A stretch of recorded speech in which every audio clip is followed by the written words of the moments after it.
सर्वात मोठी बातमी देवेंद्र फडणवीस यांनी महायुती एकत्रच लढणार असल्याचे जाहीर केले असले तरी नागपूर जिल्ह्यातील एकही जागा शिवसेना आणि राष्ट्रवादी काँग्रेससाठी सोडण्यात येऊ नये अशी मागणी भाजप कार्यकर्त्यांनी केली आहे।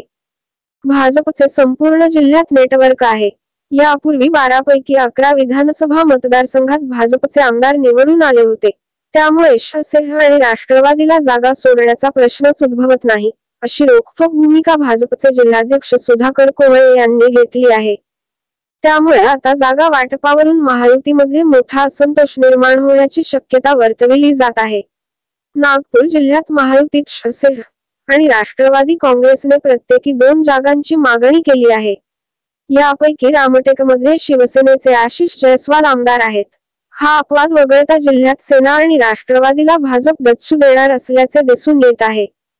राज्याचे वन व सांस्कृतिक खात्याचे मंत्री सुधीर मुनगंटीवार यांनी 2 दिवसांपूर्वी विदर्भातील भाजपच्या कोर कमिटीची बैठक घेतली। यावेळी भाजपचे प्रदेशाध्यक्ष चंद्रशेखर बावनकुळे, संघटन सचिव डॉक्टर उपेंद्र कोठेकर उपस्थित होते। लोकसभेतील पराभवाची चर्चा केल्यानंतर विधानसभेत याची पुनरावृत्ती होऊ देऊ नका अशी सूचना सर्वांना देण्यात आली होती।